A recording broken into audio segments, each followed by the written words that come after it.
അതുകൊണ്ട് പ്രിയപ്പെട്ട, ലോകത്തിൽ എന്ത് നേടിയാലും നമ്മൾ ഒന്നുമില്ലാത്തവരും ഏതുമില്ലാത്തവരായിട്ട് മരിക്കരുത്. മരിച്ചതിന് ശേഷം നമ്മൾ എങ്ങോട്ടാണ് പോകുന്നുള്ള അറിവില്ലാതെ നിങ്ങൾ മരിക്കരുത്. പ്രിയപ്പെട്ട, ഞങ്ങൾ മരിച്ചതിന് ശേഷമുള്ള കാര്യമാണ് പറയുന്നത്. ഒരിക്കൽ മരണവും പിന്നെ ന്യായവിധിയും സകല മനുഷ്യർക്കും നിശ്ചയിച്ചിരിക്കാൽ. എന്റെ പ്രിയപ്പെട്ടവരെ, ഭൂമിയിൽ നിങ്ങൾ അഹങ്കാരത്തോടു കൂടി ജീവിക്കുമ്പോൾ ഒരു കാര്യം ഓർത്തോളണം, മരിച്ചതിന് ശേഷം ഒരു ന്യായവിധിയുണ്ട്. ഇതുപോലെ മരിച്ചവരെല്ലാവരെയും കല്ലറകളിൽ ദൈവം എഴുന്നേൽപ്പിക്കുന്ന ഒരു ദിവസമുണ്ട്. നിന്നെ ദഹിപ്പിച്ച് കളഞ്ഞാലും വെള്ളത്തിൽ വീണ് അഴുകി ദ്രവിച്ച് ആ വെള്ളത്തോട് ചേർന്ന് നീ ഇല്ലാതെയായിട്ട് തീർന്നാലും ലോകാവസാന ദിവസം ഈ ഭൂമിയിൽ ഇന്നേവരെ ജനിച്ച് മരിച്ച് അടക്കപ്പെട്ട എല്ലാവരും ഇതേ രൂപത്തിൽ എഴുന്നേറ്റ് വരുന്ന ദിവസം, ദൈവപുത്രനായിരിക്കുന്ന യേശുക്രിസ്തുവിന്റെ സിംഹാസനത്തിന് മുമ്പിൽ നിങ്ങൾ കണക്ക് കൊടുക്കുന്ന ദിവസം, നിങ്ങളുടെ കരങ്ങൾ ബലപ്പെട്ടിരിക്കുമോ? ഇല്ല പ്രിയപ്പെട്ടവരെ.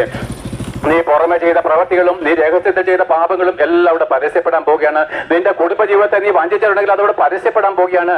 നീ ഒരുവനെ കൊന്നിട്ടുണ്ടെങ്കിൽ, മറ്റൊരുവനെ വഞ്ചിച്ചിട്ടുണ്ടെങ്കിൽ, ദാസന്മാരെ നിങ്ങൾ യജമാനന്മാരെ കൽപ്പിച്ചില്ലാത്ത കൂലി മേടിച്ചിട്ടുണ്ടെങ്കിൽ, യജമാനന്മാരെ നിങ്ങളുടെ ദാസന്മാർക്ക് യോഗ്യമായിരിക്കുന്ന രീതിയിൽ നിങ്ങൾ കൂലി കൊടുത്തിട്ടുണ്ടെങ്കിൽ, എല്ലാത്തിനും മരിച്ചതിന് ശേഷം കണക്ക് കൊടുക്കണം. ഭർത്താക്കന്മാരെ നിങ്ങളുടെ ഭാര്യമാരെ നിങ്ങൾ സ്നേഹിക്കുന്നില്ലെങ്കിൽ, അവളോട് ക്ഷമിക്കുന്നില്ലെങ്കിൽ, ഭാര്യമാരെ നിങ്ങളുടെ ഭർത്താക്കന്മാർക്ക് അനുസരണവും കീഴടങ്ങലും അവരുടെ മുമ്പിൽ ഇല്ലെങ്കിൽ, മക്കളെ നിങ്ങളുടെ അമ്മയപ്പന്മാരെ ബഹുമാനിക്കുന്നില്ലെങ്കിൽ എല്ലാവരും കണക്ക് കൊടുക്കണം. ഭരണാധികാരികൾ ജനങ്ങളെ വഞ്ചിച്ചിട്ടുണ്ടെങ്കിൽ അതിനെല്ലാം നിങ്ങൾ കണക്ക് കൊടുക്കണം. പ്രിയപ്പെട്ട, ഒരു വിവാഹ ദിവസം നിങ്ങൾ ഉടമ്പടി ചെയ്യുന്നത് ദൈവത്തോടാണ്.